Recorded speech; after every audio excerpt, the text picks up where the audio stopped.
the All-Star break here. Here's a few pitchers I look to sell and trade this week. The first pitcher, Erick Fedde of the Chicago White Sox. So Fedde, he was a good off-season signing after he pitched overseas a couple years and came back to the major leagues, and obviously known with the Washington Nationals, and he possibly could get traded at the major league trade deadline in the next couple weeks here. On the season, 7-3 record, 111 and a third, 99 Ks, a 2.99 ERA, a 1.13 WHIP, and 9 quality starts. But the last couple weeks here for Fedde, 11 innings, 2-0 record, 8 Ks, and 0.82 ERA, 1.09 WHIP, and a quality start. So right now on one of the worst teams, if not the worst team in all Major League Baseball, is Erick Fedde with the Chicago White Sox team. But I got to give him credit.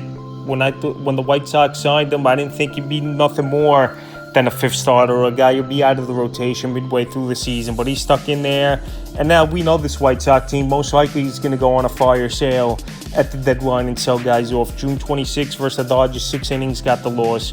5 hits, 4 runs, a walk, 5 Ks. July 3rd at the Guardians, 6 innings, got the win. 3 hits, a run, 3 walks, 3 Ks, a quality start. And July 10th versus the Twins, 5 innings, got the win. 4 hits, no runs, 2 walks, 5 Ks. Erick Fedde, he's playing great baseball, no doubt about it. But sometimes when some of these pitchers, they're comfortable with one team and then get traded to another, is where things don't always go right. So right now, if Fedde did get traded, let's say, from the White Sox, even though we know the White Sox is a horrible team this season, and it's tough to get wins, even with the contender, you don't know if the pressure will get to Fedde or pitch good. So right now, for fantasy owners' hopes, I think the best bet's possibly to stay with the Chicago White Sox. But if he does get traded to a contender, how could you complain at all? But it's definitely something to keep in mind here, that not always when you get traded to another team with a better team than the team you're on, you're going to go out there and perform the same or better. So right now, while Fedde's pitching great baseball one way or the other, if they keep him or not, he's still a pitcher I believe is pitching over his head. And I would sell him off this week. The next pitcher, Tyler Anderson of the Los Angeles Angels. So Tyler Anderson, it's been a solid year for him. And we know Anderson have had some decent seasons throughout his career. It seems like one great year, one bad year has been the trend for Tyler Anderson, where last season that ERA was a 5.43, but this season 8-8 record, 118 innings, 81 Ks, a 2.97 ERA, 1.17 WHIP, and 10 quality starts. And over the last couple weeks, 14 innings, 1-0 record, 14 Ks, a 2.57 ERA, 0.64 WHIP, and a quality start. So Tyler Anderson, he's been going out there.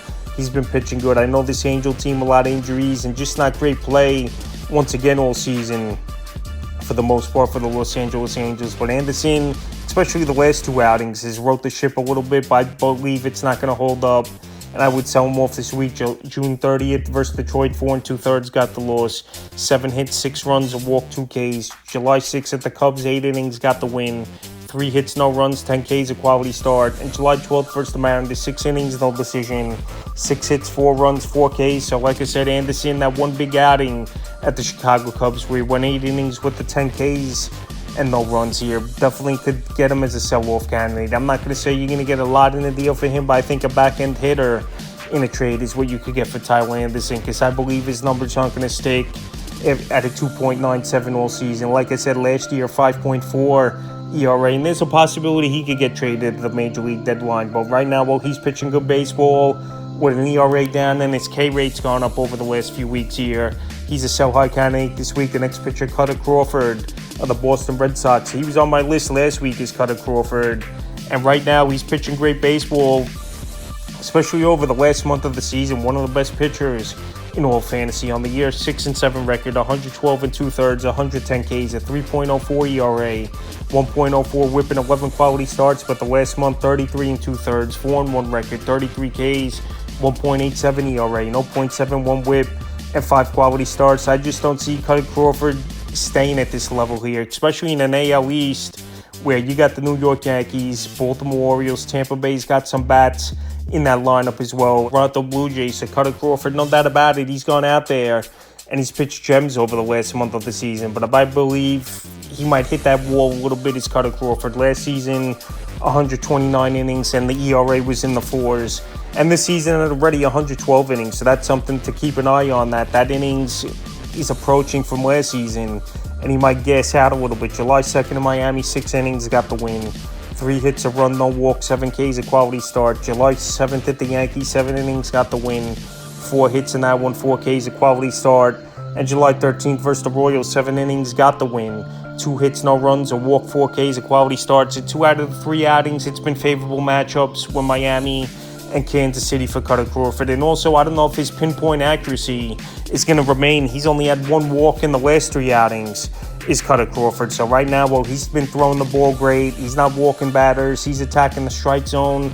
And 2 out of 3 outings have been versus some of the bottom half hitting teams in the league. He's a sell-high candidate because, like I said, in a tough division and with that innings limit approaching from what he had last season, is Kutter Crawford. I don't think it holds up this year. The next pitcher, Nathan Eovaldi of the Texas Rangers. And Nathan Eovaldi, we know he's been a solid starter throughout his major league career, but right now he's up there in the late 30s. Injuries have been a concern for him throughout his major league career, where he don't finish a whole season. And even this year, he's had a trip on the injury list. On the year, 94 innings, 6-3 record, 92 Ks, a 2.97 ERA, a 1.04 WHIP, and 8 quality starts. But the last month of the season, Eovaldi, since he's returned, 34 innings, 3-0 record, 28 Ks, a 2.65 ERA, an 0.82 WHIP, and 4 quality starts. And even the last 2 weeks, 21 innings, 2-0 record, 18 Ks, 1.29 ERA, 0.62 WHIP, and 3 quality starts. So Eovaldi's gone out there.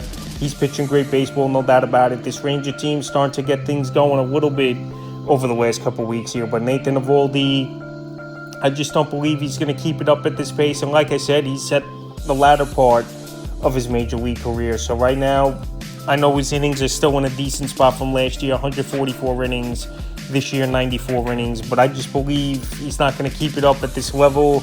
And I would sell him off this week. I'm not saying dump him for anything, but if you could get a nice outfield bat, or even a second baseman, where we know it's one of the weaker positions in fantasy, I would do it this week. July 2nd versus the Padres, 7 innings, got the win. A hit, no run, 6 Ks, a quality start. July 7th versus Tampa, 7 innings, got the win. 4 hits, 2 runs, 5 Ks, a quality start. And July 13th at Houston, 7 innings, no decision, 8 hits, a run, 7 Ks, a quality starts. And 4 out of 5 outings, he's had quality starts as Nathan Eovaldi. He was never really a high K guy, which obviously could hurt a little bit for fantasy owners, but I believe he's just not going to be pitching at this rate.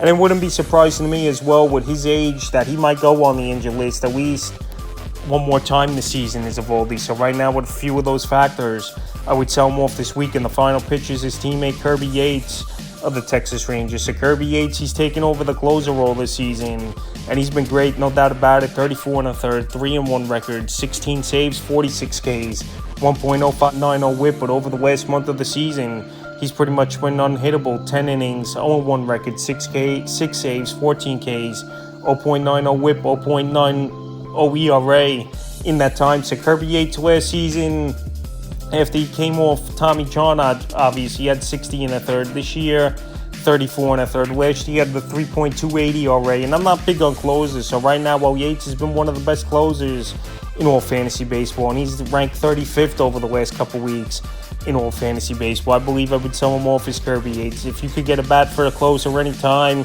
that's the type of deal, in my opinion, you go out there and make for a fantasy owner, because bats are hard to find sometimes, and closers, it's a crapshoot for the most part. Some closers, they could have a big month with 7 to 10 saves, and some months, if the team's struggling or if they're just blowing out teams, they're not going to get a lot of saves or opportunities. So like I said, closers, if you could always go out there and sell them high in a deal and get a hitter, especially for a closer, an everyday player, that's a nice type of deal, and that's the type of deal I think I would do if I'm a Kirby Yates owner. That's a few pitchers I look to sell and trade for this All-Star break week.